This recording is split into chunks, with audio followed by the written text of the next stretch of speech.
Hi, everyone. Welcome to Live with Janome. I'm Ann Hine, and I'm going to put up this really quick. I have some really good news, but I want to put up this really quick. So let me just change pictures here for just a moment and put up my normal banner so you can see that, and we will go from there. But welcome, everyone. I'm going to find us on Facebook. And if you're out there, you could find us on the Janome Sewing Machines page. We're also over on the Janome Artistic Digitizer page, and I believe I'm streaming it on the Continental Club page as well. So I'm in all places at all times, which is really interesting and amazing. All right, so let me hold on here and hang on one second, try to get the right things up here so I can see. Let me close this off and put myself back on. And I have something really, really special to tell you. There we go. So I don't know how many of you are members on our Janome Artistic Digitizer Facebook page, but we did something really special happen this week. We managed to go past 10,000 members since we started in May of 2020. Woo! I'm so excited. There's like confetti in my sewing room. Anyway, someone will be around to clean that up, I'm sure. But so thank you to all of you that have joined that page and participated over there. Even if you just read the post, even if you don't post anything, that's fine as well. But I'm so excited that we reached this milestone. I never thought in May that it would, take that long, go that far. I thought once COVID was over, things will quiet down. It'll drift off to the Netherlands or whatever, and I'll have to find something else to do. But we are going strong over there. And I'm starting a couple new things over there. One of them is I started learning to embroider with and without Artistic Digitizer. And this is going to be something I'll be posting. I don't know how often, but I put out a questionnaire and I had some people answer my questionnaire. And then I closed comments on that. That doesn't mean you missed it.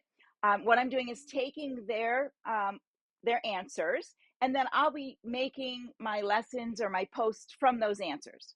And some of it's like, having trouble switching from, exporting from your computer to a USB to putting it in your machine and how to find it. Some of it's, how do I use my software? And I had some specific questions on that. So I'll be going through and working through that as well. And also, while we do that, I'm going to show you different ways that you can use Facebook to your advantage. And there's two posts up there right now. The opening one that shows you the questions I asked, and you can, keep an eye on those questions yourself. And the second post had a PDF that you can download and print out.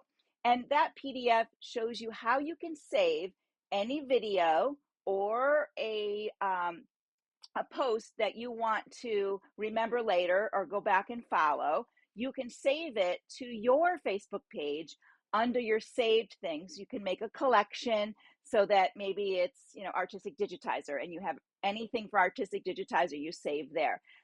That little PDF, there's graphics to show you how to find your page, how to find the saved, how to create a collection, and then saving to your collection. So it's a great way. Once you figure out that, oh, this is there, you can start having your collection of videos and support materials for yourself. So you won't have to search so much on a page. Then I'll be showing you how to use our page or any page that has guides or files. So that's another lesson we're going to be going on over there. So as you can tell, I'm really excited. I mean, I was excited from when we started this page, and it just hasn't ended. And it's so funny because my floor is just covered with that confetti. I was going to have my husband come down and like throw it over at me, but I thought, I'll just do it myself. So what we're doing today is we're stitching on the edge of a t-shirt, and I'm going to show you what I mean. I have one over here. It's still drying. This is actually my husband's t-shirt that he doesn't wear. I always save these. Now, this is my first tip. Any t-shirt in your house, that, you know, maybe you have a spot on it, you're not going to wear it anymore, you outgrew it or whatever, put it in your sewing room. This is the great way to do a test sample. So that's exactly what I did. On the bottom of his t-shirt, I made this little test sample. Let me get this to the front here so you can see. Here it is. And it is a little applique. Let me see if I can hold it better. Hang on. There we go. It's an applique and freestanding lace. I'm sure he'll enjoy wearing it, right? So that's the applique part. There's the freestanding lace. Now this is a design I purchased from OESD. Okay. So I purchased that. And then I created it this size. And I'm going to show you how I worked with it. And then on this side, I put 3 of them on the edge like that. So they hang off the shirt. Now these 3 over here, even though they're wet, I had thought I grabbed this extra, where'd it go? This extra piece of wash away stabilizer, but you know, that is not wash away stabilizer. No, it isn't. So it's okay. It's my sample. It did what it's supposed to do. I can see what's going on. So I know what's happening there. And, you know, maybe I could wear this myself. I don't know. But I'm going to show you another one. I have it going on my machine. And I'll show you in the software how I worked with this design and how I got it on the edge of the, part of that comes in the design itself. OESD does a lot of the work for you. I'm just going to show you how to manipulate it. Okay. And some of us don't even know how to use those designs. So I think it's a, you know, kind of a good tip. A couple other things that I like to use when I'm doing applique in the hoop or any type of applique is I like to use Terrio Magic. This is a fabric stiffener. It's similar to starch, but it really makes your fabric very stiff and like this. So here's my fabrics that I used on that other one. And they're very stiff. I use it for when I'm cutting paper or when I'm using my cutter. So these are nice and stiff. So when you go to cut them, they cut really nice. Now I cut them with scissors. I'm not cutting with my cutting machine, which I'll do some of those in another time. But you could cut those shapes. And that's another lesson, taking an applique that you purchased or created and how to get that shape to your cutter and cutting it out on a digital cutter. So that's a whole other lesson. Today we're using scissors. And scissors I like to use, I have these here. These are a bent scissors, so they go in your hoop better. They're very sharp. These are my Hoop Sisters ones, I believe.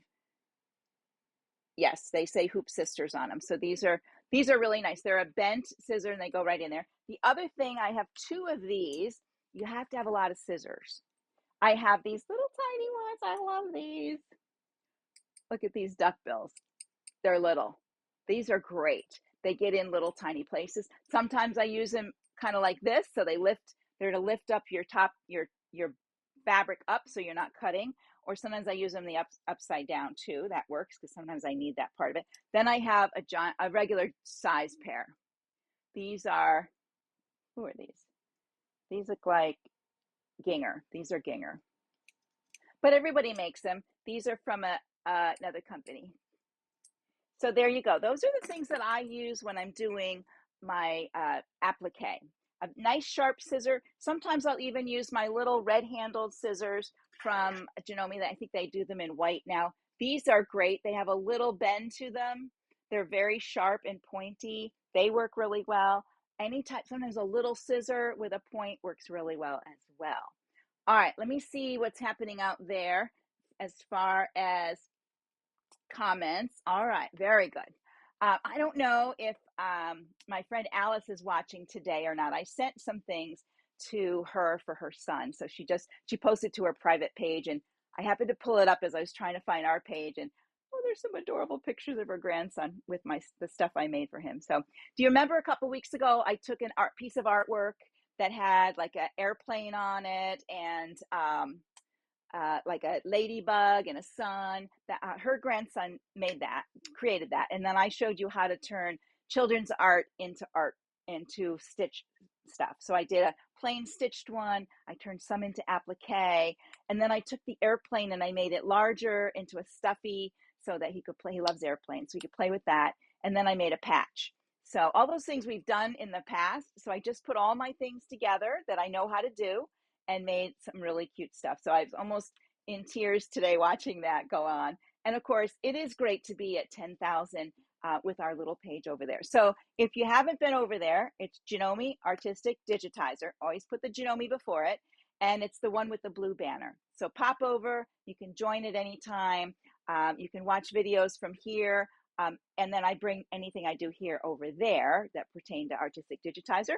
And we're learning a lot about our software. There's so many talented people on that page that are doing wonderful things. So if you're interested in software and you don't know, get over there and check it out. All right, so back to what we're working on. We are taking a design. It could be a design you create, or it could be something that you purchased. And this design that I picked actually fits on the edge of a shirt, or actually it's supposed to be, I think, on a napkin or something like that. And, you know, many of us never want to use it, what it's for. You know, we got to do our own thing with it. So let me show you in my hoop what I have started over there. And then I'm going to go to the software and explain a bit. And then I have another hoop I'm going to hoop up and show you how it starts. So let me switch camera views here and make sure this is working. Here we go. Let's see. Close that. Let's close this little guy too. All right, so here's my machine. Let me just explain what's happening over here, and I'll turn my lights on. So this is the part with the 3 designs, and this is the edge of my shirt. And what I did is each of these designs comes with a little line that helps you, it stitches first so that you line your item up to there. So when I put 3 of them together, I just created one big long line, and I'll lift this up so you can see it under there. See this line right there? So I created that, and it stitches that line first, and then I can lay my shirt on here, and I put a piece of tape here and a piece of tape at the top. And then over here, this is where the applique happens. This is the freestanding lace that is on your fabric and off. And then up here on my shirt, I did a custom basting box, because the typical box would be from up here to over here and down.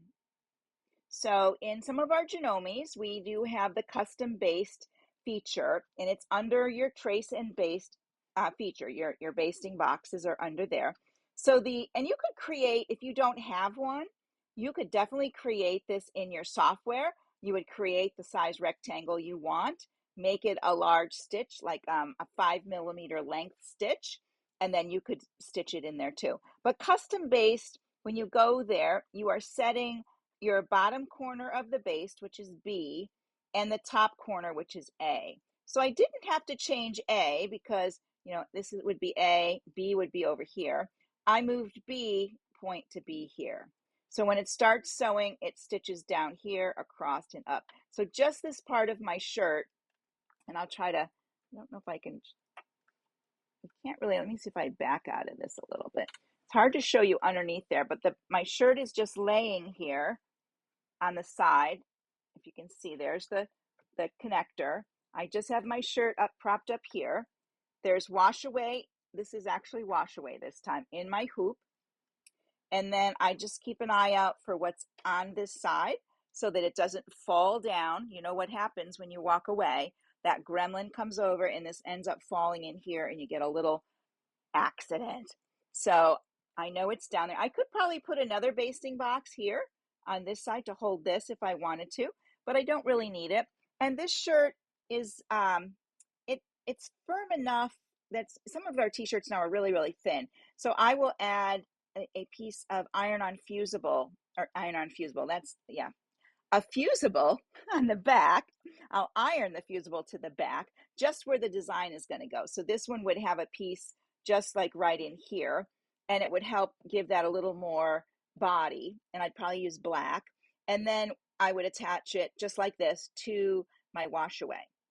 And then when I get done, I would wash away everything and trim my stabilizer close on the backside. You can heat up your stabilizer and peel it back a bit and then trim it so it's close to the stitching so you don't have a lot of it hanging out. And you really only need it probably in the area that's right here. Okay, if that makes sense, hopefully. Now I have my back to my my questions, so I'm not sure if I can see everything. Okay, we're doing good on there. All right. So where it's at right now is it did the bottom part. This is the wash away, the freestanding lace, and it did the first layer of the applique. Now, if you haven't done applique, you get a placement line, and then after your placement line, you will place your fabric like this to cover that line, and then it will stitch your tack down, and then you'll trim your fabric. So I'm going to actually run my machine to let you see that part of it. And since this is the shirt where I'm going to see the front and the back, before I start, I'm going to use my needle down, needle up, and I'm going to pull my bobbin thread to the top. I'm going to make sure over here that my fabric is covering the edges of my piece, and I know it is. And this design, I resized it 3 different times, so it's sort of a big size, medium, and small. Actually, the last one might be the original size. Here we go. I'm going to let that stitch.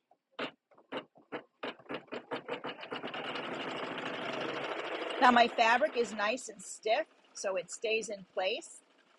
That's really handy when you're doing applique, so I don't have to, secure it there. Now that it's done, I'm going to grab a pair of my scissors and I'm going to cut this away. Now, on our machines, we also have a hoop forward. I think in your manuals, it's called hoop back. So I'm going to bring my camera over here so you can see these 2 things. Let me bring it this way.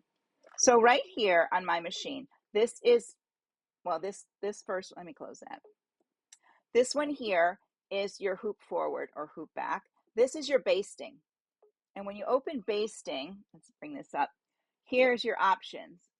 You have trace, based, double based, or custom. And then you would choose what you wanted. And then here, this is your hoop forward. So when you select that, you get these options here.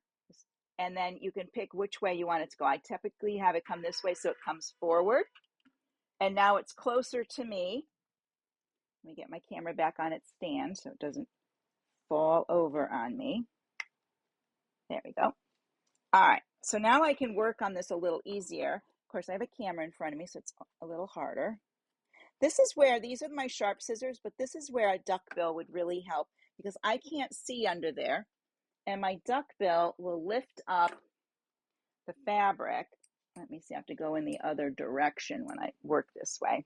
So I can't cut in this direction because the bill is on the wrong side, but I can pick this up here and see how it's lifting up that fabric. So I could come around in this direction like that, working my way around. I can take my hoop off as well. There's not a problem with taking your hoop off. I try not to. That's why I end up using these in the wrong, going in the wrong direction. So you can kind of pull this up a bit. Let me get it started. Get my scissor under there. So I pull the fabric up so I know I'm away from my shirt. And then I'm going to double check under here. There we go.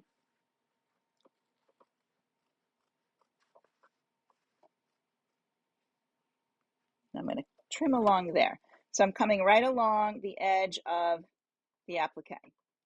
So once your applique is trimmed, it'll start with the underlay stitches and then your satin stitches at the end. Now, one of the things I do is after those first row of underlay, if I have some parts like down here, so maybe I didn't get it close enough, I can come in here before it does the final stitching and nip off a little bit more if it's not close. It's very hard to cut things when you're talking and you're on camera.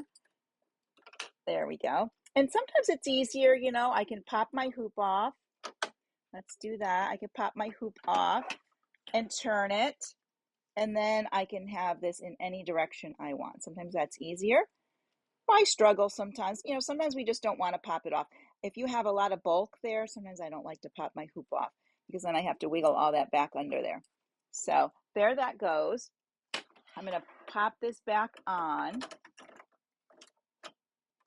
And then I would make sure everything is nice and smooth and This is a really thin fabric, so having it, when I use the Terriel Magic on it, it does help control all these little whiskers that it's making, because those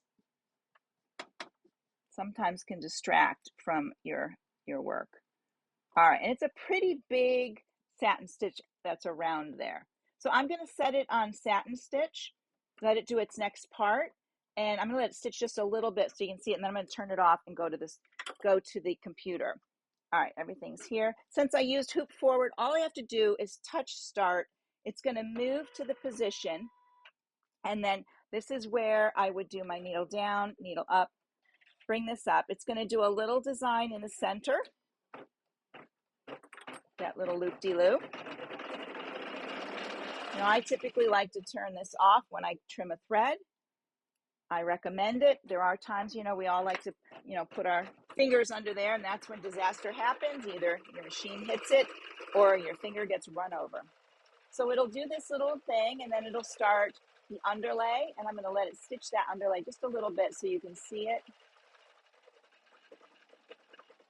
So it has these top points to do, and then it'll come over here and do a little bit more.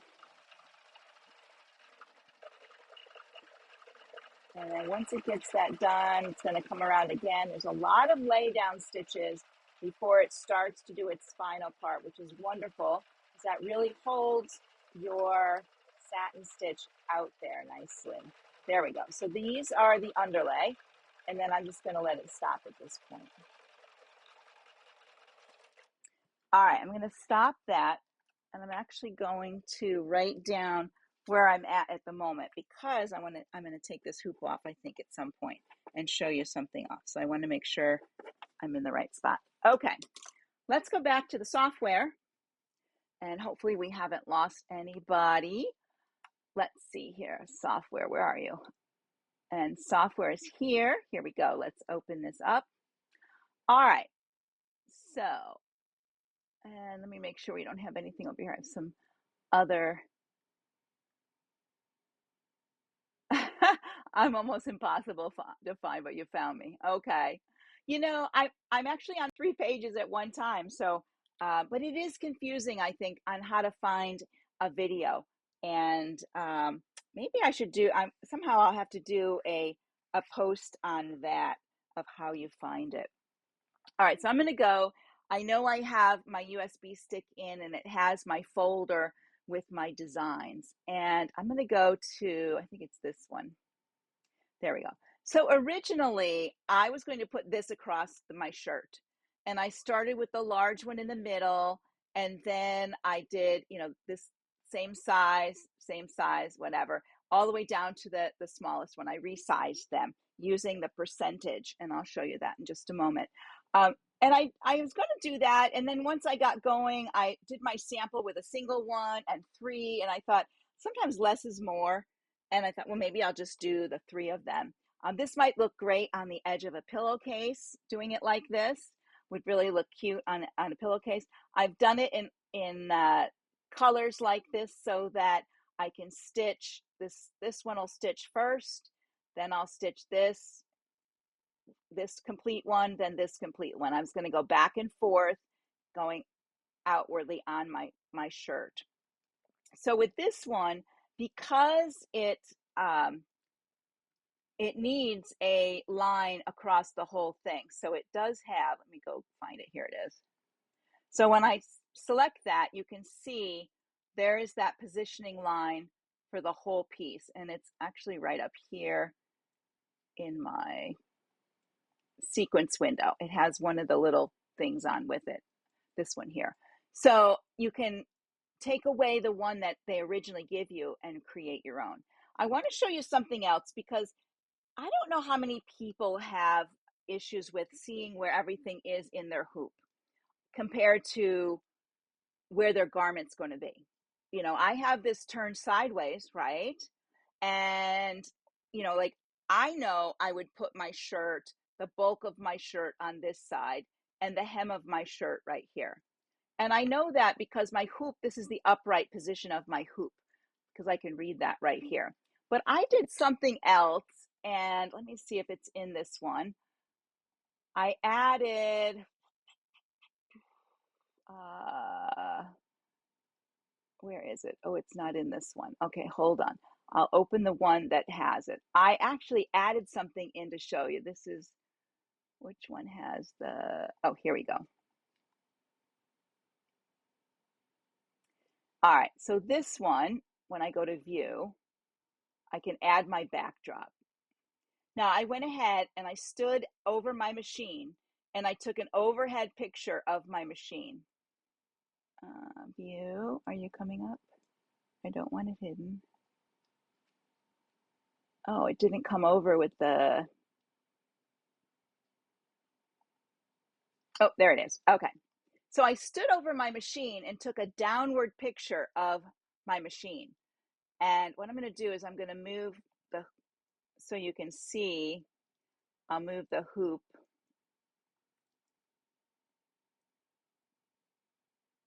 out of the way and the design. Hang on. So I took a picture of my hoop on my machine so I can see where my design is. Does that make sense? So you can do that, with your machine. Put the hoop on you're going to use if you're confused about where everything sits. On my hoop right here, this is where my connector would be. And I know that because Janome puts letters on your hoop, and as long as you can read them, this is the bottom, and that would be the top of your hoop. So I don't know if it would help some of our people. I'm visually challenged with some of this stuff too. And I can put my hoop back in here. Let me move my hoop back. And I could kind of put my, let's see, move my hoop a little bit. Well, it doesn't want to move right now, but so to get your picture this size, all right, after you take it, you want to bring it in as a backdrop. Just like you're going to convert a graphic, just bring it in as a backdrop. And under your view, backdrop, go to properties. And it's here in this window that you can resize it. So it came in probably like this. And I just resized it till it kind of fit my hoop. You can't really move it left and right. You can rotate it, but you can't move it left and right. You can move your hoop after you close this. You can turn your hoop icon on and you can slide your hoop over sometimes. It's just giving me a hard time right now. Yeah, for some reason it doesn't want to move over, but that's okay. You can slide it over and put it in place. All right. Let me see what's happening here.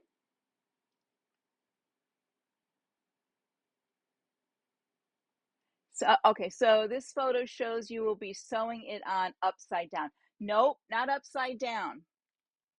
It's showing, let me move this little extra window for some reason. It's going to be, it's sewing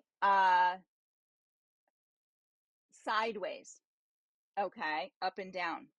My shirt, the hem of my shirt's going to be here. The bulk of my shirt's going to be over here. So that's what it's going to look like. A lot of times we can't figure out where something's going to stitch. So I had this idea the other day, like, oh, I'm just going to bring in a picture to show you what it looks like when I look down on my hoop. So I know if I want these to be upright, I have to put the hem on the right-hand side and the body of my shirt over here, or a pillowcase if I'm using a pillowcase. Does that make sense? So it's not upside down. You may have made it, let me go to this one here. You may have made it and maybe you had rotated it. Let's move it this way. Maybe you had rotated it and it was sitting this way. Okay. So if it's sitting this way, this is your connector. All right. This is the arm of your machine. On my machine, your machine might be different. Some of our machines connect at the top, some connect at the side. So the bottom of my shirt would be here and the top would be over here. Or if I was doing a towel, the bottom of the towel would be here, the top of the towel, the bulk of it would be on this side. Okay. So just an idea to give you, a little look at, oh, I see how it's going to be. I mean, you could, if you don't have AccuSetter and our machines that have Wi-Fi connecting our S9 and the CM17 and the MC15000, we have an app that takes a picture and we can see just where our thing is going to be on our garment or where we're stitching.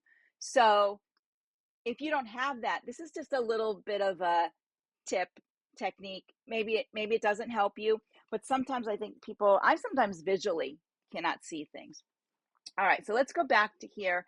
And this is let's see, let me find the original one here.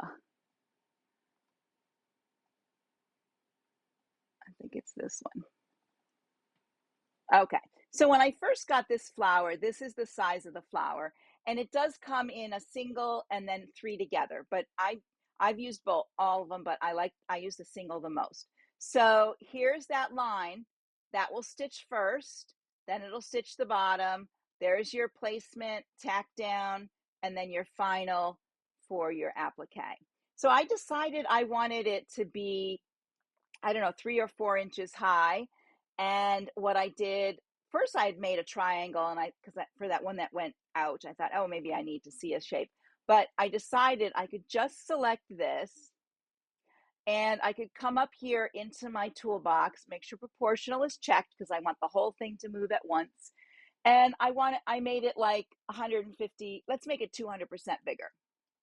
Now it will recalculate the stitches for me. It's not like in your machine, it's going to recalculate. We're at 5,200 stitches.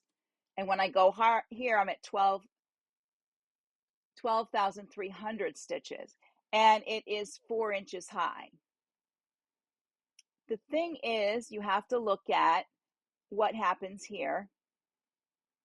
Okay. It changed the satin stitch just a bit. It has short and long in there.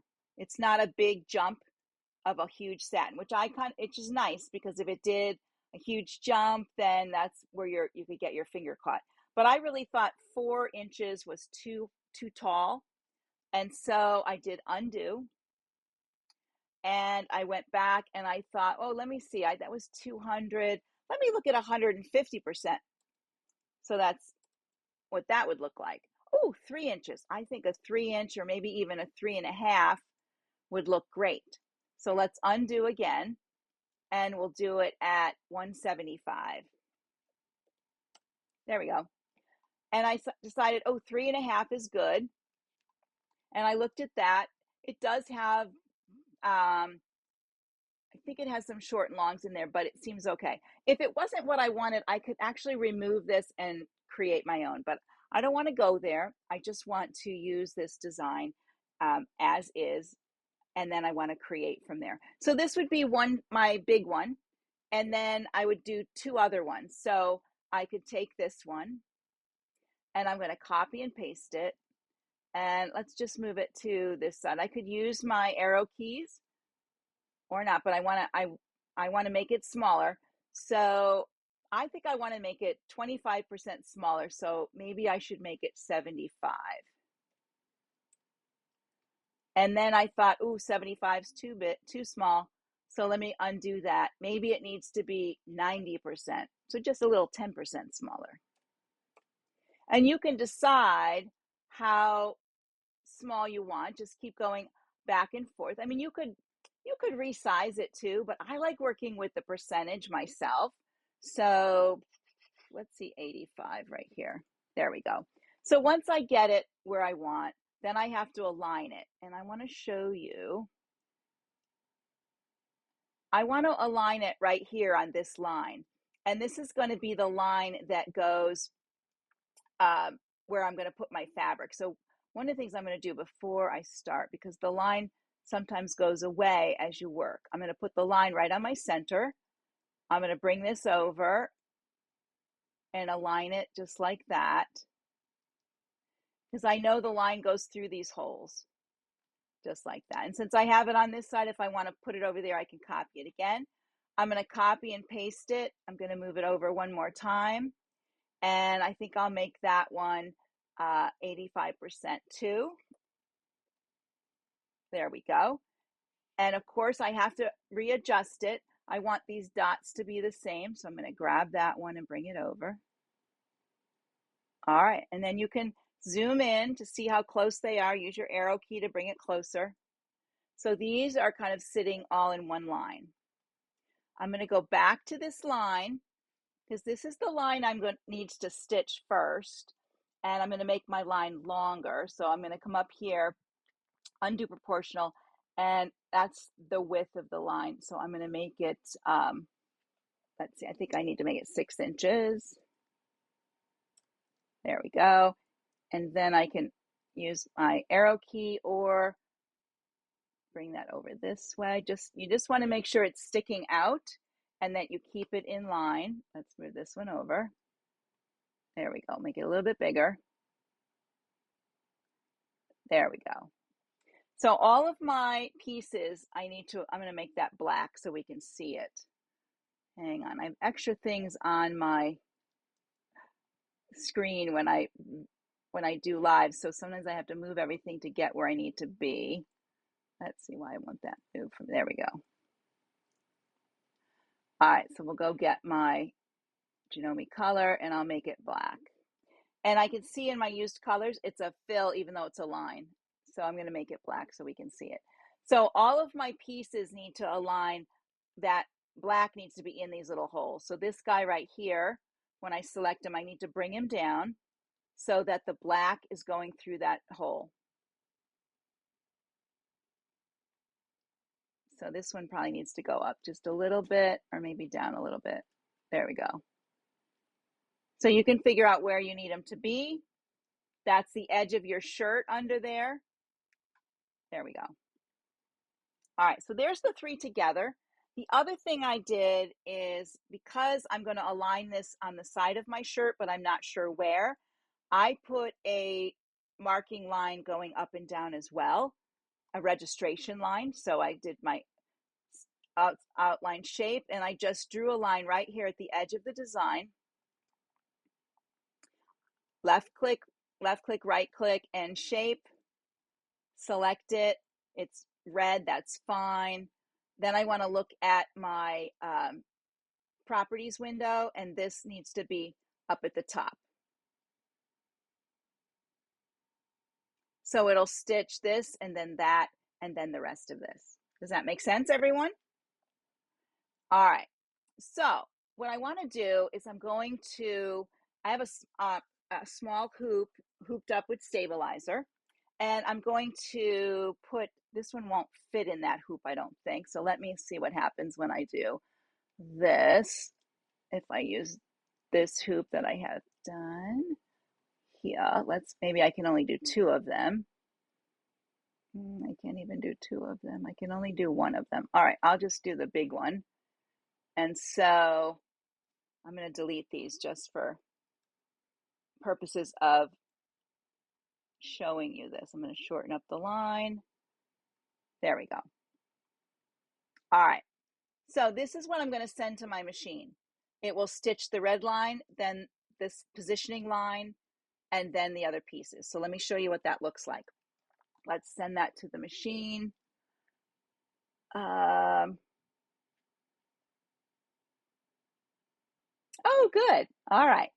Let's see. Oh, now I need to be over here, and I'm going to do by wireless, and I'm going to send it right to my ready to sew and send, and it was sent. I could hear it. It's over there. Yahoo.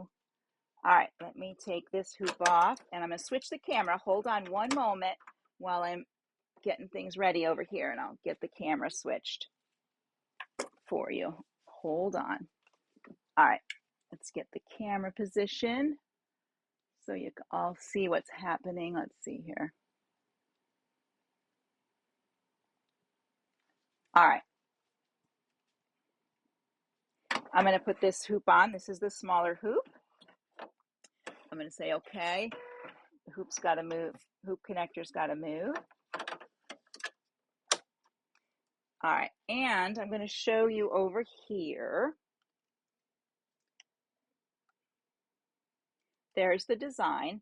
If I touch this key here, it's going to show only one part, and it's really showing just that the red line I'll stitch first. And so see the plus right there? If I wanted to, I could hit my stitch forward 1, and that's where that red line is going to start, right there. That's where it'll start in my hoop right there.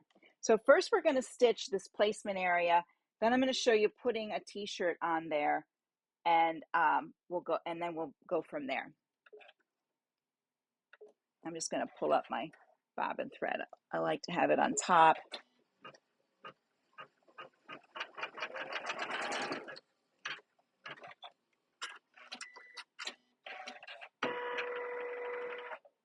All right, and then this is going to stitch the where I put the bottom of my t-shirt. I'll trim all these threads once we get done stitching this, because these are all going to be in the way. Now I'm using a different position this time with my hoop. Before I was stitching with the t-shirt going this way. Now my t-shirt's going to be, the hem is going to be here and the bulk is going to be back there. Might not be the way, you know, it depends on what you want to do. Maybe I could have turned it in the hoop, but this just shows you another view of how it stitches. All right, so there we go. I have my registration lines, and I'm just going to grab a shirt. This is the hem of my shirt. This is the right-hand corner right here. And, you know, maybe I would measure in maybe an inch. And I'm going to bring it from behind there like this. Get that out of the way. So the bottom of my shirt needs to be along this line, but not covering it. It's best if you leave a little bit of that showing like that. You want a little bit showing, just a tiny little bit showing. And then my seam is right here, and my design is going to start right there. So I think I want to be over this way. I would have measured if this was my shirt. I'm just showing you kind of. I'm not going to stitch this, but I'm going to show you. I would measure that distance. Maybe I don't want it. Maybe I want it in the center of my shirt. I don't know. But this is where it's going to start. The edge of the design on the right-hand side is going to be so I can keep it from the edge of my shirt. And when it's in this position, this is where I would add tape on either side before I use my basting box. And I'm going to show you how to do the basting box, because that basting box will need to be up here. You can use spray if you want, but this is a wash away.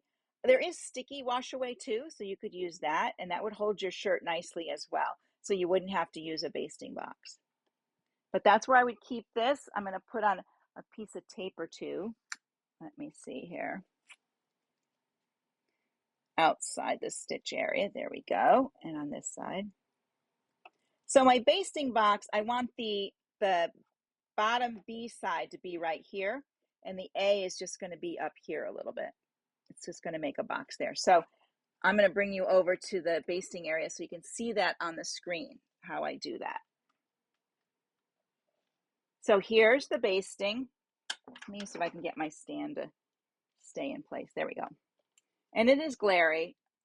So this is the custom baste. I'm going to set the B first. And it says, what does it say? Please keep, oh, it's going to move.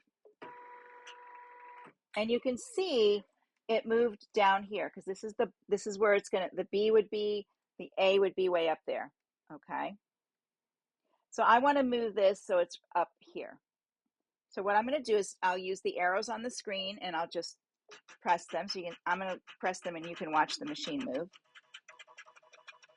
And I just want it to go just past that hemline. So that's the B right there. And I'm going to straighten this out. I don't have to change the A, because the A is going to be right here. And that will give me the top of my box. So let me get my camera in the regular position so I can make sure I have everything aligned in the hoop before I can use two hands and not hold my camera. Okay. So the A can be up here. That's fine. I just had to bring the B up. So it's, when it starts stitching, it's going to come up to the top. It's going to come down, go across, go up, and go back. All right. And I am going to do this down here. Just and it's in my tape, but that's okay. All right, it's going to go, when I push start, it's going to go up here to start. It always starts at that top position.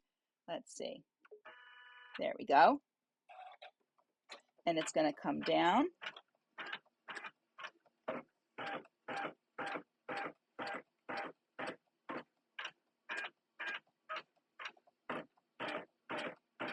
Now, if I didn't change that, if I didn't change the basting box, it would have basted down, a big box down here, because the piece that hangs off, it's thinking the design is way down here. I don't need it basted down here, and I don't need it basted along there either. I just really need this part held down. Does that make sense? And then I would start my stitching. I'm not going to start my stitching. I just wanted to make sure you understood how to put that basting box. If you created it in the software, let me go to the software a little bit here. If I wanted to create a basting box here, I could use my shapes. And I just need it on this top part like this, right? To hold, wait a minute. Let's delete that one. Let's select this one. My basting box really only has to be this big. Let me pull that down. Let me delete the inside. So this would be the basting box right there. And over in my properties, I would change it to, let's see. In properties, I could change it to my stitch length right here to 5 millimeter, 5.0 mm. And that would be what would stitch first. Let's make it a different color. We'll just make it green, and I'll bring it up to the top.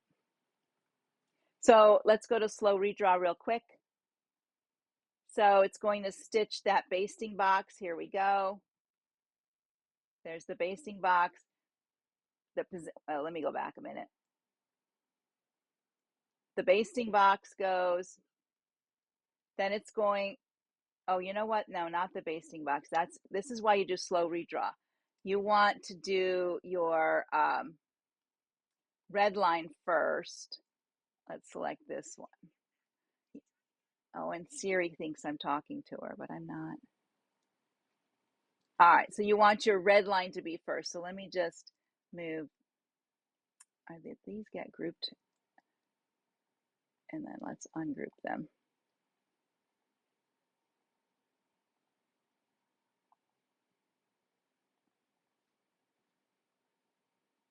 There we go. All right, let's just move this out of the way here. And